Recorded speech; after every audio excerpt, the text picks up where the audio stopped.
बिस्मिल्लाहिर्रहमानिर्रहीम।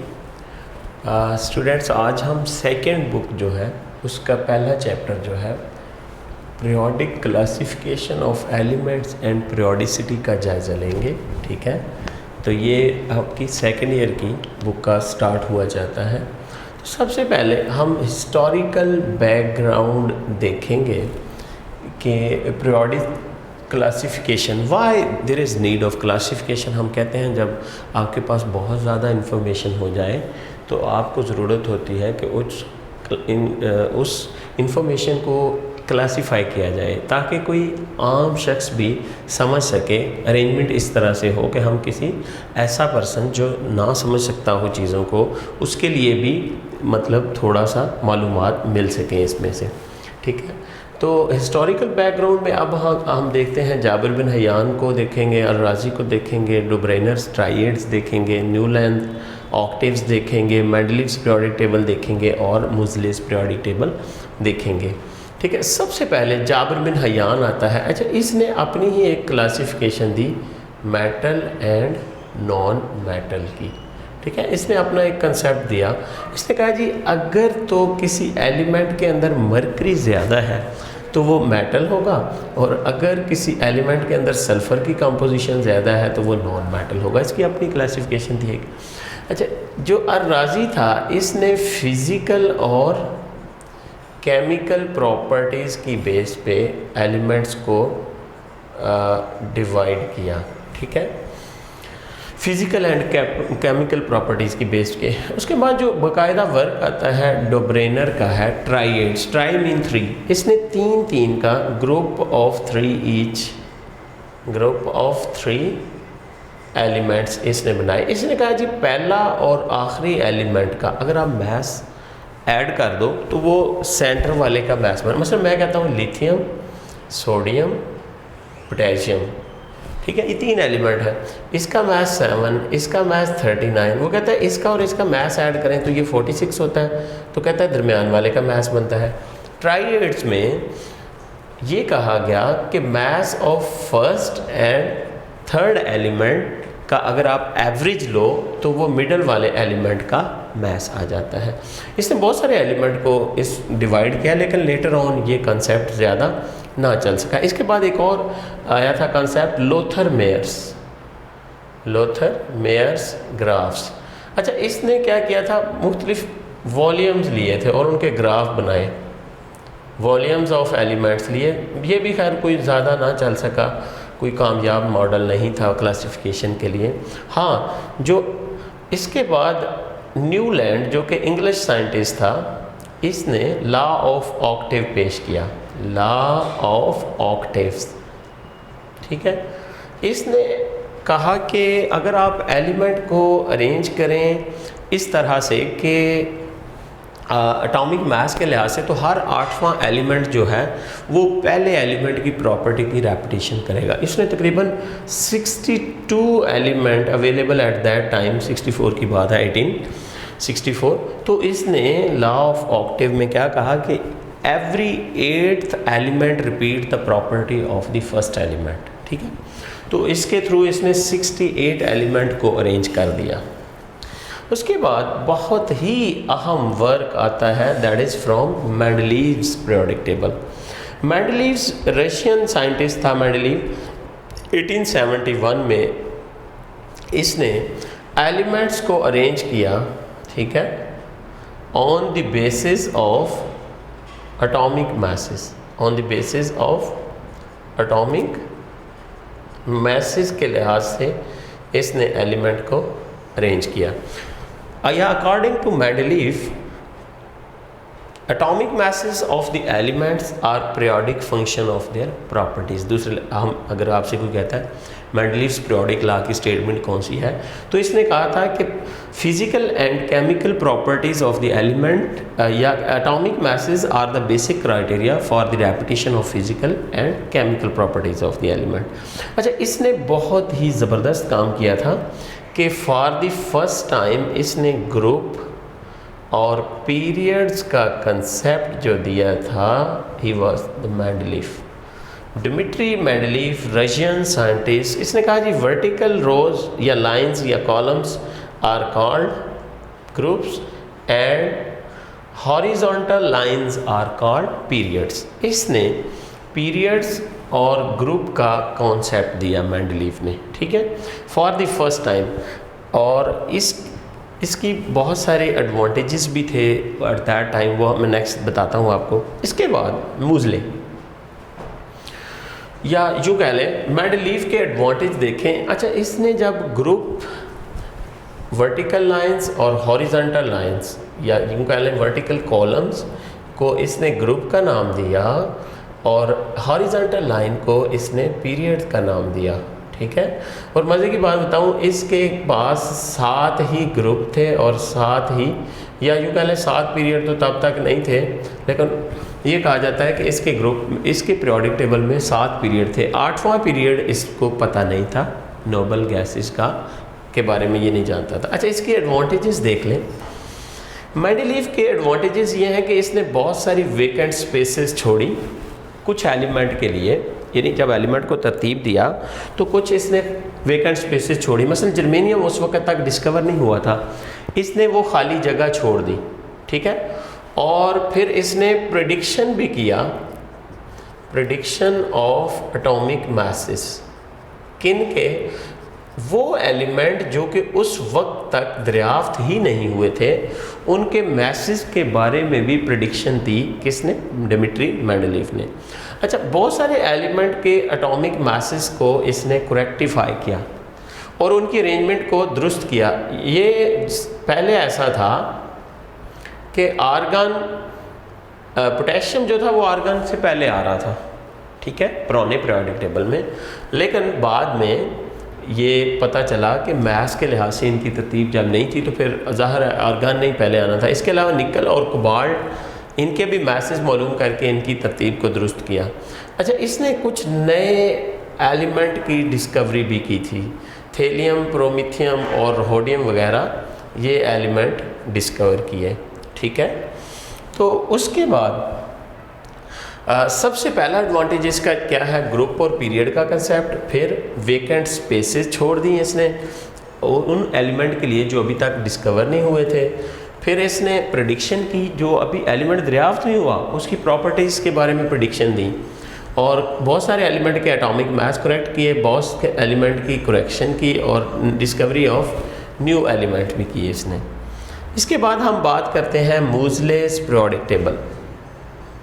Problem was that कि जब एटॉमिक मैसेस को बेसिक क्राइटेरिया बनाया गया तो आइसोटोप के लिए कोई जगह नहीं बचती थी, आइसोटोप्स के लिए, ठीक है, no place in Dmitri Mendeleev. लेकिन मूजले ने कहा कि अगर आप एटॉमिक मास को एज ए एटॉमिक नंबर को एज ए बेसिक क्राइटेरिया लो, atomic number, then physical and chemical properties are the periodic function of their atomic masses are the periodic function of their physical and chemical properties।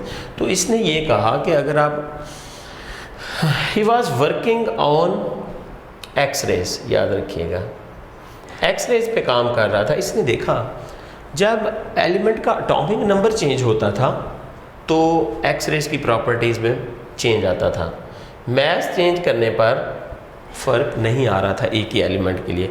तो फिर इसने सोचा कि atomic number should be the basic criteria. तो मूजले was the first person, या यूँ कह लें मॉडर्न पीरियोडिक टेबल अगर किसी को आप क्रेडिट दे सकते हो तो वो मूजले था। मूजले ने एटॉमिक नंबर को बेसिक क्राइटेरिया बनाया। जब एटॉमिक नंबर को आप बेसिक क्राइटेरिया बनाओगे तो आपको आइसोटोप के लिए ऑब्वियसली एक ही प्लेस मिलेगी और उसी जगह पे आपके उस एलिमेंट के सारे आइसोटोप रख दिए जाएंगे। अच्छा, इसके अलावा इम्प्रूवमेंट बाय मूजले अगर देखी जाए तो पहला क्राइटेरिया हम कहेंगे कि इसने एटॉमिक नंबर को बेसिक क्राइटेरिया बनाया, आइसोटोप्स को प्रॉपर जगह दी पीरियोडिक टेबल के अंदर, यानी जो किसी चीज़ का एटॉमिक नंबर है बेसिकली उसी पे उसके एटॉमिक मास आएंगे। एडिशन ऑफ ग्रुप 8 एलिमेंट के बारे में भी इसने बताया। यूँ कह रहे हैं कि पहले पीरियोडिक टेबल में 7 ग्रुप्स थे। 8वां ग्रुप जिसको हम 8A ग्रुप या 0 ग्रुप कहते हैं, या हम नोबल गैसेस का ग्रुप कहते हैं, या जिसे हम नोबल मेटल्स कहते हैं, नोबल गैसेस कहते हैं, या फिर इनर्ट गैसेस, ये सारे इसी ग्रुप के नाम हैं। ये पहले मालूम नहीं था, इसका कॉन्सेप्ट मूजले ने दिया, ठीक है। और इसने ग्रुप को ए और बी में डिवाइड किया।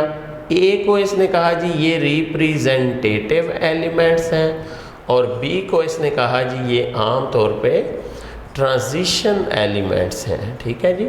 सब ग्रुप ए और बी में इन ऑल अगर आप देखो तो मूजले के पीरियोडिक टेबल में 18 ग्रुप हैं, जिसमें 8 सब ग्रुप ए हैं और 10 सब ग्रुप बी हैं। ये रिप्रेजेंटेटिव एलिमेंट है और ये ट्रांजिशन एलिमेंट है। तो ये था बेसिक वर्क जो कि पीरियोडिक टेबल पे मुख्तलिफ साइंटिस्ट ने मुख्तलिफ औकात में किया था। अब हम जायज़ा लेंगे मॉडर्न पीरियोडिक टेबल, जिसको कि मूजलेस पीरियोडिक टेबल कहा जाता है। इसमें अगर आप देखो तो ग्रुप्स एंड फैमिलीज, पीरियड्स, इन सब का हम जायज़ा लेंगे और ब्लॉक्स का जायज़ा लेंगे। अगर आप देखो तो this is our first A group, this is our second A group, ठीक है। और ये हमारा थर्ड ए होता है, और दिस वन 4A, 5A, ठीक है, और 6A, हाँ 5A, 6A, ये आखिर में 7A और 8A जिसको 0 ग्रुप कहते हैं। ये ए ग्रुप एलिमेंट्स हैं, इनको रिप्रेजेंटेटिव एलिमेंट भी कहा जाता है। अच्छा, यहाँ पे 10 ग्रुप्स हैं जो मैंने शो नहीं किए। डी ब्लॉक, इसको बी ग्रुप्स का नाम दिया जाता है। क्या कहते हैं? सब ग्रुप बी। और ये ट्रांजिशन मेटल है नहीं, ये नॉर्मल या रिप्रेजेंटेटिव एलिमेंट है। ये एफ ब्लॉक एलिमेंट है, यानी वैलेंस शेल इनमें एफ ब्लॉक में आता है। ये लेंथेनॉइड सीरीज़ है, लेंथानॉइड सीरीज़, और ये एक्टिनॉइड सीरीज़ है, एक्टिनॉइड सीरीज़। ये लेंथेनम से शुरू होता है और ये एक्टिनियम से शुरू होता है। अगर आप देखो तो टोटल पीरियोडिक टेबल के अंदर 18 ग्रुप्स हैं, जिनमें से 8 ए सब ग्रुप हैं और 10 बी सब ग्रुप्स हैं। ये आपने याद रखना होगा, ठीक है। अच्छा, मुख्तलिफ ग्रुप और फैमिलीज़ अगर हम देखें तो फर्स्ट ए ग्रुप को एल्कली मेटल का नाम दिया जाता है, और सेकंड ए ग्रुप को ये वाला, this is called alkaline earth metal group, alkaline earth metal group. और थर्ड ग्रुप जो है this is called boron family, ठीक है। और 4 ग्रुप को आमतौर पे कार्बन फैमिली का नाम दिया जाता है, या फोर्थ ग्रुप, फोर्थ ए। और 5th नाइट्रोजन फैमिली है, यकीनन कौन सी? नाइट्रोजन फैमिली या 5th ग्रुप। और इसी तरह जो 6 है इसको चाल्कोजन कॉमन नेम दिया जाता है, चाल्कोजन कॉपर प्रोड्यूसर्स और फॉर्मर इनको कहा जाता है 6A को। इसी तरह 7A के लिए एक नाम हमने मखसूस किया होता है salt former. Halo mean salt, gen mean producer, salt producers हैं ये। और सबसे आखिरी ग्रुप जो है 8th A, इनका ऑक्टेट कंप्लीट होता है, इनका नाम हम इनर्ट गैसेस लेते हैं, ठीक है। इनर्ट गैसेस या फिर इनको कहते हैं नोबल गैसेस। इसमें आपको पता ही है कौन से एलिमेंट हैं, यकीनन हीलियम है, नियॉन है, आर्गॉन है, जीनॉन है और रेडॉन है। ये नोबल गैसेस हैं, helium, neon, argon, krypton, xenon, ठीक है, और फिर रेडॉन। ये आपकी नोबल गैसेस हैं। इसके अलावा इसको ट्रांजिशन एलिमेंट्स कहा जाता है, डी ब्लॉक को, यानी फिर एक्टिनाइड सीरीज़ है, ठीक है, और लेंथानाइड सीरीज़ है। नाइट्राइड सीरीज़ है। अब जो ट्रांजिशन है इसमें दो कैटेगरीज होती हैं, आउटर ट्रांजिशन और इनर ट्रांजिशन।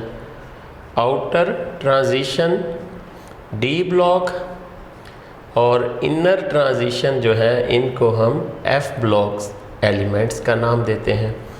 जहाँ तक पीरियड का सवाल है तो there are 7 periods. First one, first, second, third, fourth, fifth, sixth, seventh, अपनी इंफॉर्मेशन के लिए। अच्छा, इसमें सिर्फ 2 एलिमेंट होते हैं, नंबर ऑफ एलिमेंट्स। इसमें 8 होते हैं, इसमें 18 होते हैं और 2, 8, 8, ठीक है, 2, 8, 18, 18 और 36 आ जाएंगे फिर, ठीक है। और 2, 8, 8, 18, 18, 32 और फिर इनकम्प्लीट, ठीक है। ये मुख्तलिफ पीरियड्स हैं आपके।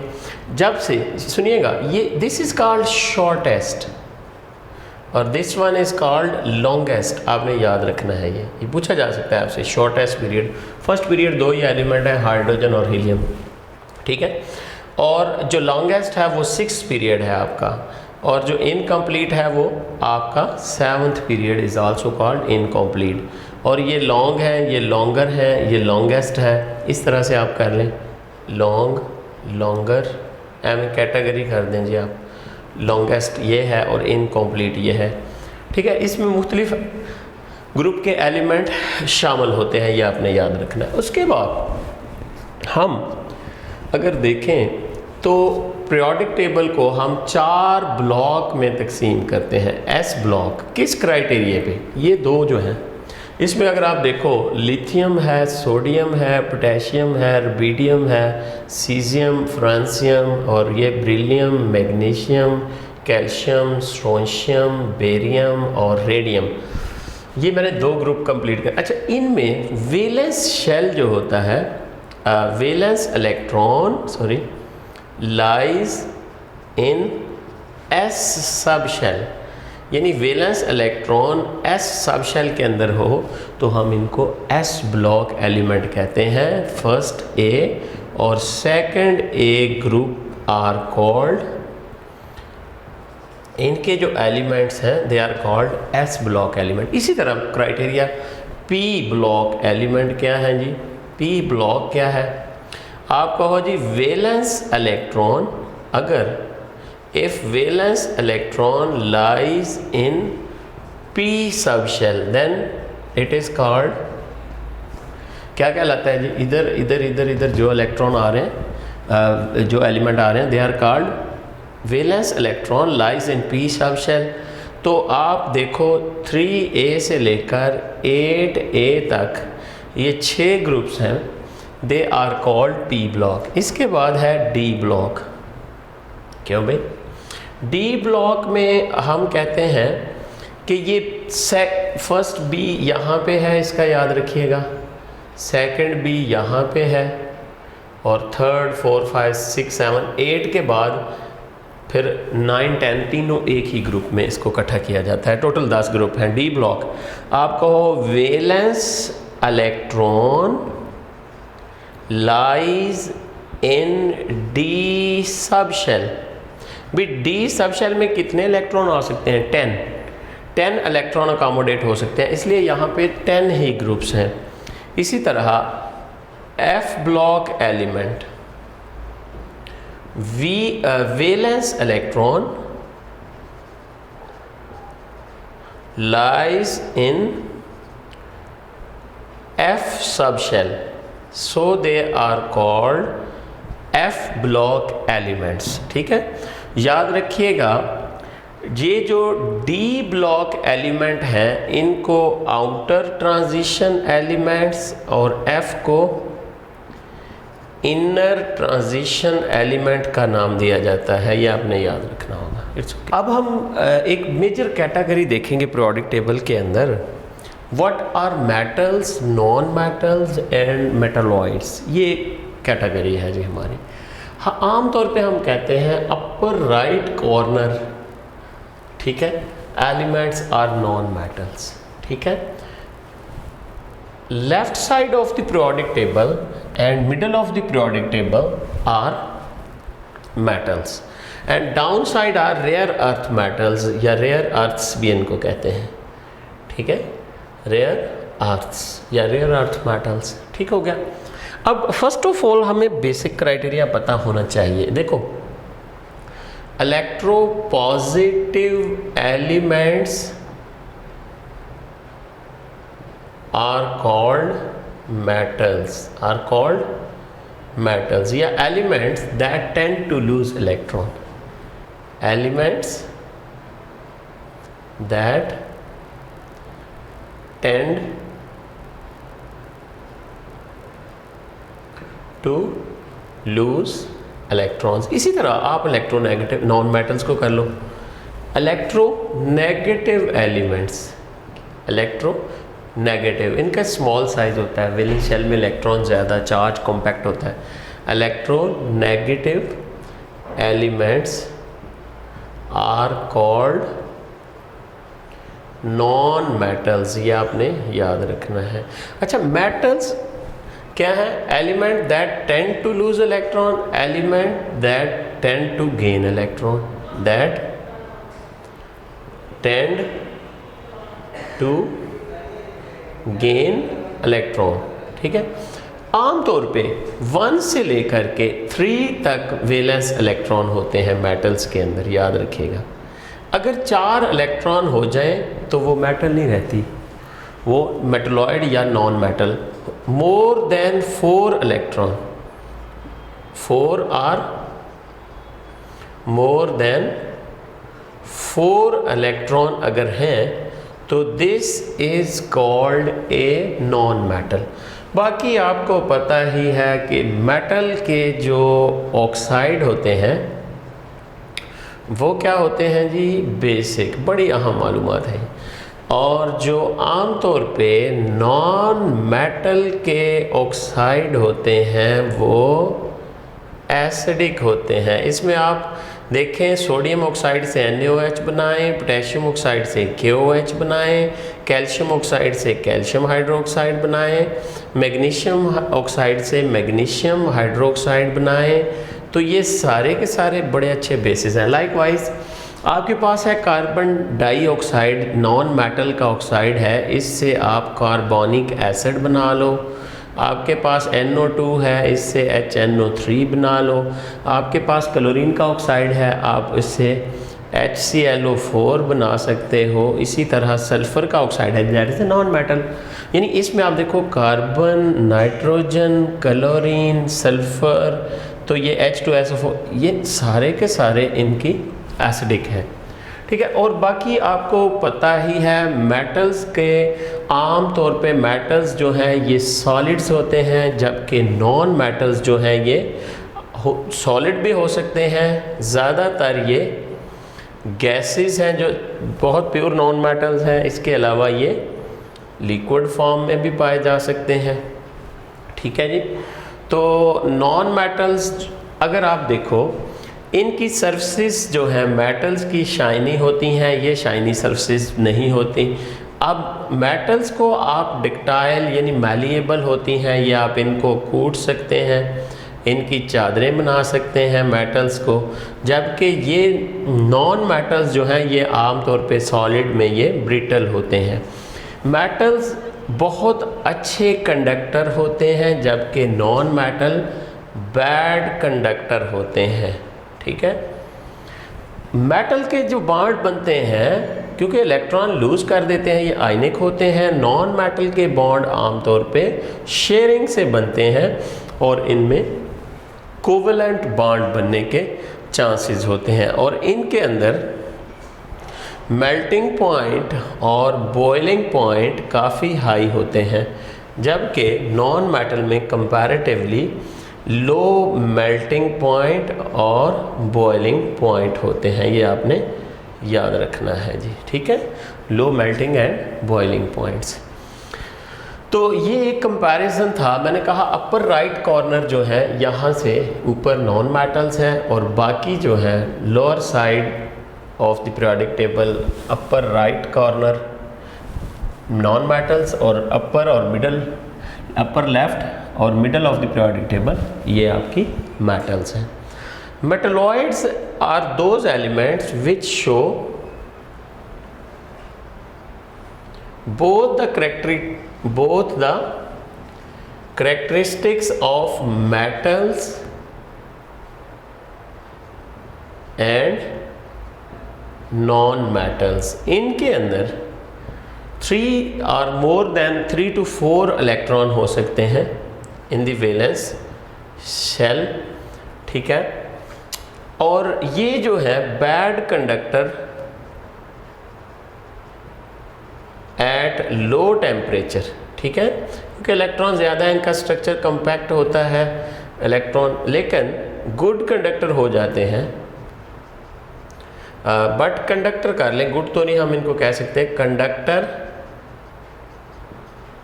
At high temperature. अच्छा, आपसे यहाँ एक सवाल पूछता हूँ कि मेटल्स ऑन इंक्रीजिंग टेम्परेचर इनकी कंडक्टिविटी कम हो जाती है, ऐसा क्यों होता है?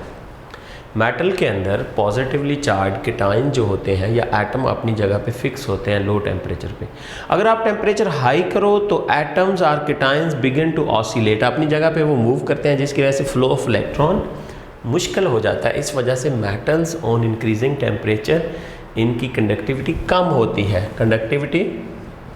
है, जबकि मेटलॉइड की कंडक्टिविटी हीट करने पर आप हाई टेम्परेचर करेंगे तो इसके इलेक्ट्रॉन ज़्यादा अवेलेबल हो जाते हैं। तो मेटलॉइड जो है both the properties of metals and non metals show करते हैं, ठीक है। तो ये तो था बेसिक क्राइटेरिया। ये एसिड के साथ बेस की तरह और बेस के साथ एसिड की तरह रिएक्शन करते हैं। इसका मतलब है इनके अंदर एम्फोटेरिक करैक्टर होता है मेटलॉइड्स के अंदर। अब हम पीरियोडिक टेबल के बारे में कुछ इंफॉर्मेशन इंटरेस्टिंग किस्म की जो आपको पता होनी चाहिए। अगर आपसे कोई पूछता है लाइटेस्ट मेटल कौन सी है, तो याद रखिएगा लिथियम है, 0.52 ग्राम पर सेंटीमीटर क्यूब। वाटर के मुकाबले में ये हाफ मतलब हेवी है।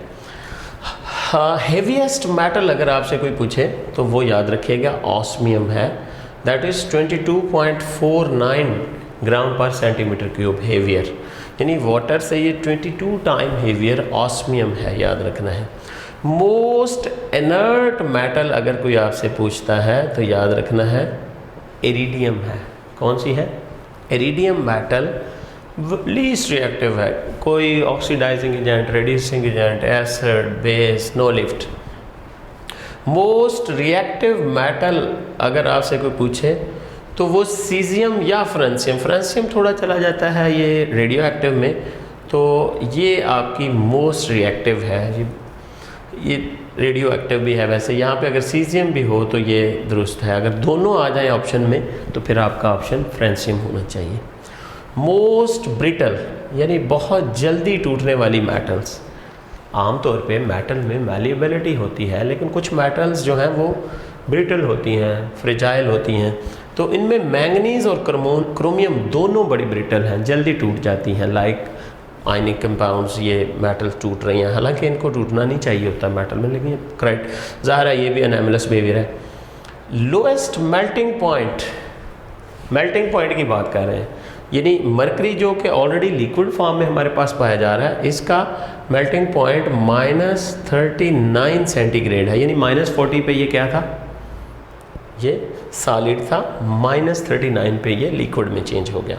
हाईएस्ट मेल्टिंग पॉइंट वल्फ्रम, टंगस्टन का है जी, ठीक है, टंगस्टन ये बल्ब के फिलामेंट वगैरह में होता है, इसका मेल्टिंग पॉइंट कितना है हाईएस्ट 34।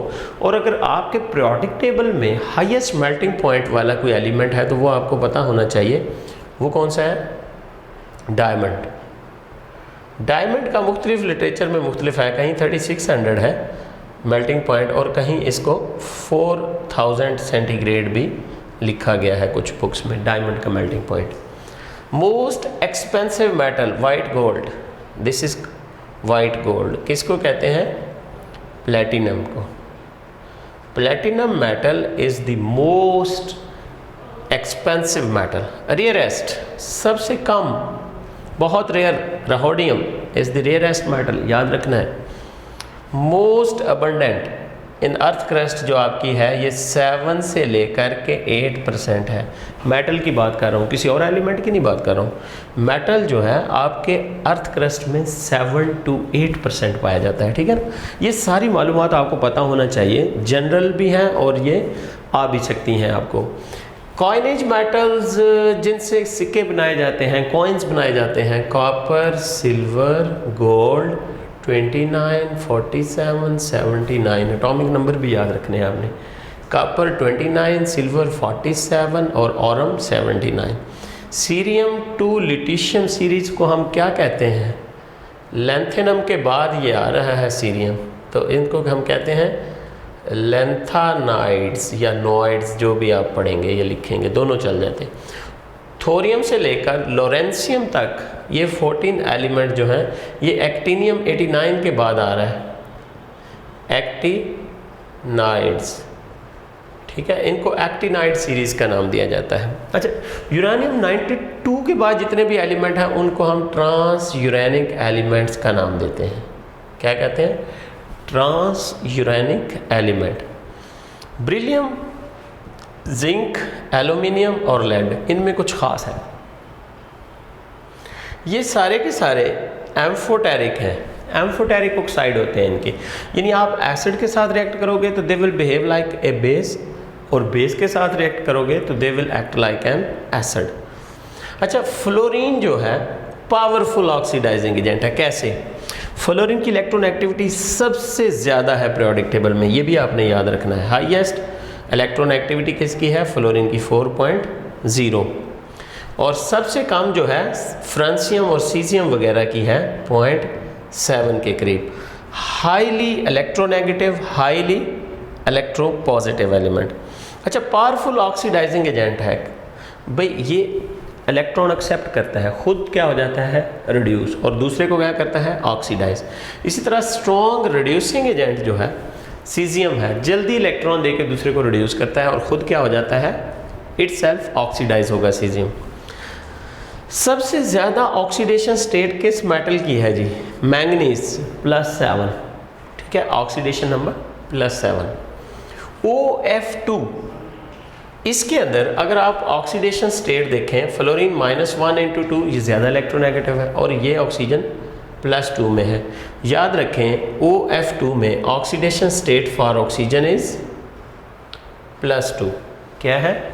+2। और अगर आप Na2O, H2O2 और KO2 इन सब के अंदर ऑक्सीडेशन स्टेट ऑफ ऑक्सीजन देखें हम, +1 × 2 -2 यानी 0 टोटल हो जाएगा ना, +2 अच्छा, यहाँ पे देखो +1 × 2 और यहाँ ऑक्सीजन की -1 है ये पारोक्साइड के अंदर।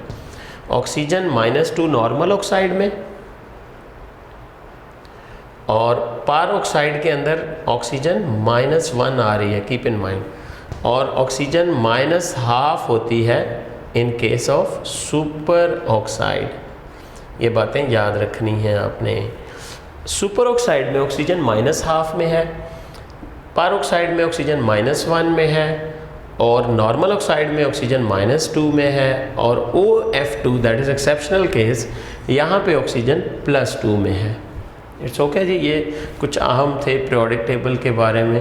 तो बाकी लिक्विड फॉर्म में कोई एलिमेंट अगर अवेलेबल हैं तो आपको पता होना चाहिए, मरकरी है, ठीक है, और इसके अलावा आपको पता है ब्रोमीन भी लिक्विड फॉर्म में अवेलेबल है, पीरियोडिक टेबल के अंदर नॉर्मली ये पाया जाता है। और इसके अलावा गैलियम जो है ये भी लिक्विड फॉर्म में पाया जाता है। कुछ लोग सीजियम के बारे में भी कहते हैं।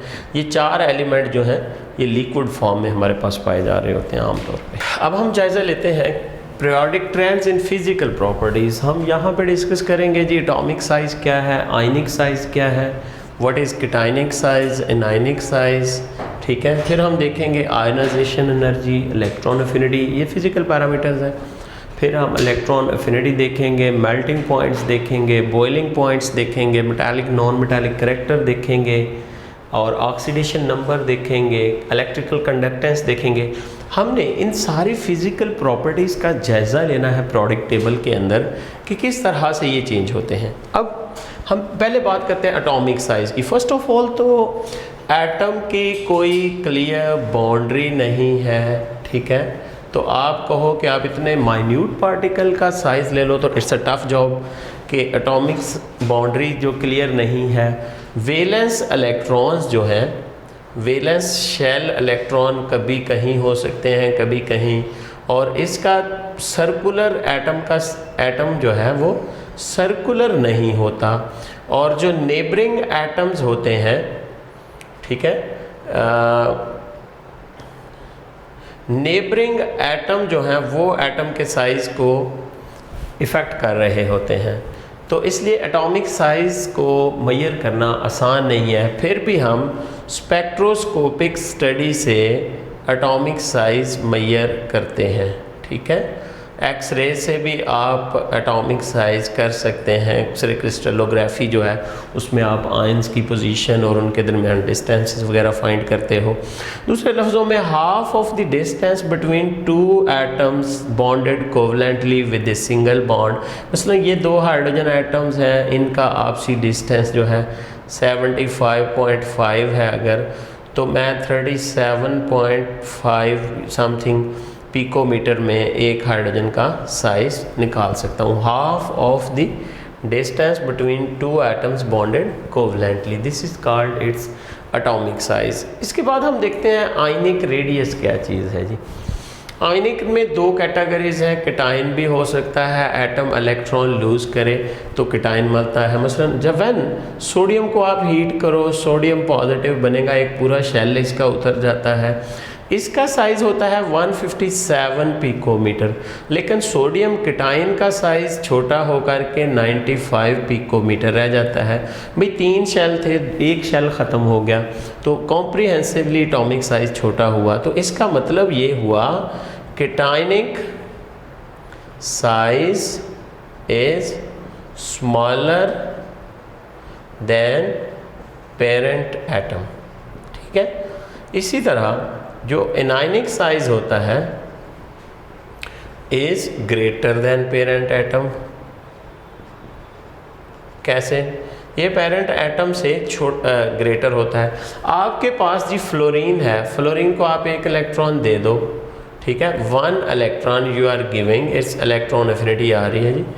तो इसका साइज़ पहले 72 पिकोमीटर होता है, एक इलेक्ट्रॉन लेने के बाद 136 पिकोमीटर हो जाता है। तो इसका मतलब है एटॉमिक एनायनिक साइज़, ठीक है, anionic size is greater than it's parent atom. ये पेरेंट है, ये एनायनिक साइज़ है, ये भी ग्रेटर है। एक इलेक्ट्रॉन लेने के बाद शेल जो है वो एक्सपैंड होगा, उसमें नंबर ऑफ इलेक्ट्रॉन बढ़ जाते हैं।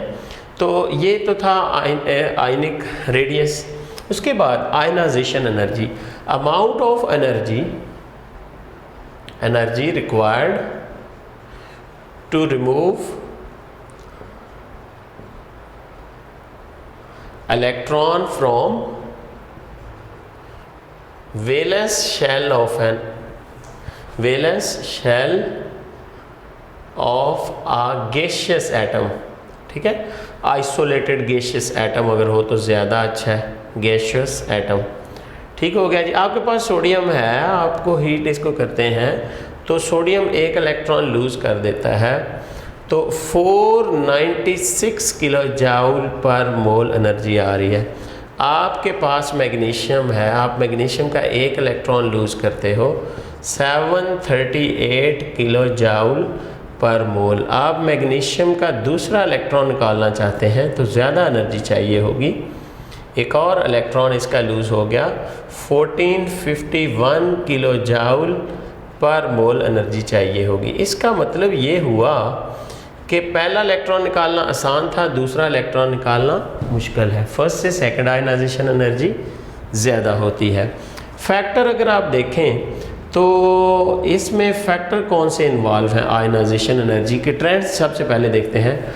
Top to bottom in a group आप आते हो तो एटॉमिक साइज बड़ा हो रहा है, जिसकी वजह से आयनाइजेशन एनर्जी क्या होती है, इलेक्ट्रॉन की रिमूवल इजी हो जाए तो आयनाइजेशन एनर्जी डिक्रीजिंग या डिक्रीजेस कर लें आप, ठीक है जी। और इसके बरक्स इन अ पीरियड एटॉमिक साइज क्या हो रहा है जी, छोटा हो रहा है, जिसकी वजह से ionization energy in a period increase करती है। किस वजह से भाई, न्यूक्लियर चार्ज बढ़ रहा है, शेल नंबर सेम ही है और एटॉमिक साइज छोटा हो रहा है, ठीक है। इसका मतलब है इस पे जो क्राइटेरिया, जो नंबर, जो फैक्टर असरअंदाज हो रहे हैं वो एक तो है एटॉमिक साइज, ठीक है। एटॉमिक साइज छोटा हो रहा है, आयनाइजेशन एनर्जी बढ़ रही है, एटॉमिक साइज बड़ा हो रहा है, आयनाइजेशन एनर्जी कम हो रही है। दूसरा फैक्टर है न्यूक्लियर चार्ज। आप जब पीरियड में मूव करते हो तो न्यूक्लियर चार्ज बढ़ने की वजह से एटॉमिक साइज छोटा हो रहा है, जिसकी वजह से इलेक्ट्रॉन की रिमूवल मुश्किल हो रही है। इसके अलावा नेचर ऑफ सबशेल भी है, नेचर ऑफ सबशेल। आप देखो S से इलेक्ट्रॉन निकालना मुश्किल है दैन P, और P से मुश्किल है दैन D, और D से निकालना मुश्किल है दैन F। वजह क्या है, S मोर पेनिट्रेटेड है दैन P, और P मोर पेनिट्रेटेड है दैन D, और D मोर पेनिट्रेटेड है दैन F से। अच्छा, आयनाइजेशन एनर्जी हमें क्या मालूमात देती है? अच्छा, कहते हैं मेटालिक इंडेक्स बताती है ये, मेटालिक या is an index toward metallic character. भाई कैसे, अगर किसी एलिमेंट की आयनाइजेशन एनर्जी कम है, वो जल्दी इलेक्ट्रॉन लूज करता है, वो क्या है, मेटल है, ठीक है। और अगर किसी एलिमेंट की आयनाइजेशन एनर्जी बहुत हाई है, इसका मतलब है वो इलेक्ट्रॉन लूज नहीं कर रहा, तो वो क्या होगा, नॉन मेटल होगा, ठीक है। अगर दो आयनाइजेशन एनर्जी का गैप बिल्कुल कम है तो सेकंड आपकी ऑक्सीडेशन स्टेट होगी उस एलिमेंट की, और अगर दो आयनाइजेशन एनर्जी का गैप बहुत हाई है, हाई गैप है, तो इसका मतलब है तो पहले वाली आयनाइजेशन एनर्जी होगी, ठीक है। तो आयनाइजेशन एनर्जी जो है ये हमें बताती है कि किसी एलिमेंट की ऑक्सीडेशन क्या हो सकती है। मतलब मैग्नीशियम की अब मैं 3 आयनाइजेशन एनर्जी बनाना चाहता हूँ तो 7000 प्लस किलो जॉल पर मोल या 7800 किलो जॉल पर मोल एनर्जी चाहिए। भाई ये दो वैल्यूज़ 738 और 1451 करीब करीब है, तो ये सेकंड इसकी Mg +3 हो सकता है, +2 हो सकती है ऑक्सीडेशन, +3 नहीं, ये बहुत बड़ा गैप आ रहा है। इसी तरह सोडियम की 1 आयनाइजेशन एनर्जी अगर 1 की देखी जाए तो 496 है फर्स्ट आयनाइजेशन एनर्जी। अगर आप सोडियम +2 क्रिएट करना चाहते हो तो अगले शेल में जाते हैं आप, तो आपको 5 to 6000 किलो जॉल एनर्जी चाहिए। ये एक बिग गैप आ रहा है, जिसकी वजह से हम कहते हैं कि first one is the ionisation energy of the element. आप देखें अगर top to bottom ionisation energy कम होती है, left to right ionisation energy बढ़ती जाती है। किस वजह से? न्यूक्लियर चार्ज ज़्यादा होने की वजह से। इसके अलावा एक और क्राइटेरिया है कि हाफ फील्ड जो होते हैं, हाफ फील्ड ऑर्बिटल, उनसे इलेक्ट्रॉन निकालना मुश्किल होता है, वो स्टेबल होते हैं देन पार्शियली फील्ड। बस आपसे पूछा जाए ऑक्सीजन और नाइट्रोजन में से किसकी आयनाइजेशन एनर्जी ज़्यादा, तो याद रखिएगा नाइट्रोजन की आयनाइजेशन एनर्जी ऑक्सीजन से ज़्यादा होती है। नाइट्रोजन में P हाफ फील्ड है, जबकि ऑक्सीजन में P जो है पार्शियली फील्ड है। तो हाफ फील्ड ज़्यादा स्टेबल होने की वजह से उससे इलेक्ट्रॉन निकालना मुश्किल होता है, इसलिए नाइट्रोजन की आयनाइजेशन एनर्जी ऑक्सीजन के मुकाबले में ज़्यादा होती है। अभी कोई MCQs देखते हैं। Which of the following react with steam only? इनमें से कोई मेटल है जो कंपैरेटिवली लेस रिएक्टिव है, जो सिर्फ स्टीम के साथ, बाकी जबकि बाकी सारी रिएक्टिव हैं वो नॉर्मल वाटर के साथ रिएक्ट करती हैं, यानी ये हाई टेम्परेचर पे रिएक्ट कर रही है ना। स्टीम 100+ सेंटीग्रेड 100 में है स्टीम, ठीक है। तो आप देखो सोडियम नॉर्मल वाटर से कैल्शियम भी और पोटेशियम भी बड़ी विगरसली रिएक्ट करता है। पोटेशियम तो बल्कि एक्सप्लोसिव है बहुत ज़्यादा, सोडियम भी एक्सप्लोसिव है। आपको पता है सोडियम को आप पानी में जब फेंकते हो तो क्या होता है, ये रिएक्शन होता है क्विकली, ठीक है। ये NaOH बनता है और हाइड्रोजन गैस खारिज होती है एटॉमिक, दैट कैचेस फायर, ठीक है, इसको आग लगती है, फिर ये एक्सप्लोजन होता है। तो बेसिकली मैग्नीशियम जो है ये सिर्फ और सिर्फ स्टीम के साथ रिएक्ट करता है, नॉर्मल वाटर के साथ जल्दी से रिएक्ट नहीं करता। Which has smallest size? भाई हमें पता है केटाइन, और फिर स्पेशली अगर केटाइन का 4 से ज़्यादा है तो उसका साइज़ और भी कॉम्पैक्ट और डेंस होता जाएगा, 4 डेंसिटी ज़्यादा होती जाएगी, साइज़ छोटा होता जाएगा। तो यहाँ पे याद रखिएगा एल्यूमिनियम +3 साइज़ सबसे छोटा होगा, और इसके ऊपर चार्ज ज़्यादा है, इस वजह से इसका साइज़ स्मॉलेस्ट होगा। Which set is not of transition, इनमें 3 जो ट्रांजिशन के हैं और 1 ट्रांजिशन एलिमेंट पे नहीं है। टिन, जिंक, हाइफिनियम, ये सारे क्या है जी, ट्रांजिशन एलिमेंट है। कॉपर, सिल्वर, गोल्ड, ये भी ट्रांजिशन है। निकल, प्लैटिनम, प्लेडियम, ये भी ट्रांजिशन है। अगर नहीं है तो गैलियम, इंडियम, थेलियम, ये वाले 3 एलिमेंट जो हैं ये पी ब्लॉक से हैं। कहाँ से हैं? पी ब्लॉक से हैं। ये ट्रांजिशन एलिमेंट से बिलोंग नहीं करते। Which one is strongest base, क्यों जी? भाई देखिए बेस क्या होता है जो लोन पेयर दे, जितना स्मॉल साइज़ होगा सोडियम जो है उतनी जल्दी से इसके इलेक्ट्रॉन अवेलेबल हो जाने चाहिए। बड़ा एटॉमिक साइज़, सेम इनका ग्रुप है, सेम इनके पास क्राइटेरिया अगर आप देख लें, लोन पेयर है यहाँ पे भी लोन पेयर है, यहाँ पे भी लोन पेयर है, यहाँ पे भी लोन पेयर है, तो सबसे ज़्यादा इजीली अवेलेबल इसका लोन पेयर होगा। देखिए आपका हाउस छोटा है अगर, तो आप अकामोडेट नहीं कर सकते ज़्यादा गेस्ट को, लेकिन इसका हाउस बड़ा है, इसका साइज़ बड़ा है, ये अकामोडेट कर सकता है लोन पेयर को। भाई बेस वो होगा जो लोन पेयर डोनेट करे, तो कौन सबसे पहले करेगा या ज़्यादा? अमोनिया सबसे पहले डोनेट करेगा लोन पेयर, इस वजह से स्ट्रॉन्गेस्ट बेस होगा ammonia as compare to others. उनके साइज बड़े हैं, वो सस्टेन करेंगे कि वो लोन पेयर को रख सकें। 6th period contain transition elements, आपके ख्याल में 6th पीरियड में कितने ट्रांजिशन एलिमेंट्स होने चाहिए? बेसिकली याद रखिएगा डी और एफ ब्लॉक में जो एलिमेंट आ रहे होते हैं किसी पीरियड के, they are called transition elements. ठीक हो गया? तो 6th पीरियड में आपके 10 होंगे डी ब्लॉक के अंदर, 5D होगा इसमें, और ये आपका 4F होगा। तो एक F सीरीज़ आएगी इसमें और एक आपकी D सीरीज़ आएगी। D के अंदर 10 इलेक्ट्रॉन है और F के अंदर 14 इलेक्ट्रॉन है, तो आपका ऑप्शन कौन सा दुरुस्त होगा? D वाला। याद रखें 6th पीरियड के अंदर ट्रांजिशन एलिमेंट की तादाद 24 होगी, 14 F ब्लॉक के और 10 D ब्लॉक के। Total number of D block elements periodic table में कितनी डी सीरीज़ है? आपको पता है 3D है, 4D है और 5D, 3 सीरीज़ हैं जी। तो 3 × 10 ईच, तो कितने एलिमेंट आएंगे? 30 डी ब्लॉक एलिमेंट है। डी ब्लॉक की बात कर रहा हूँ, ऊपर मैंने ट्रांजिशन की, ट्रांजिशन ये दोनों है, ठीक है। अब total number of transition elements की बात कर रहा हूँ अब मैं, जिसमें 28, 38, 48 या 58 कौन सा ऑप्शन है जी? ट्रांजिशन एलिमेंट जिसमें डी और एफ दोनों शामिल हैं। देखो 3D सीरीज़ शामिल है और 2F सीरीज़ शामिल है। Each D contain 10 elements और each F contain 14 elements, in all 30 plus 28, तो in all 58 आपके ट्रांजिशन एलिमेंट होंगे। नंबर ऑफ ट्रांजिशन एलिमेंट्स कितना होगा? 58 होगा।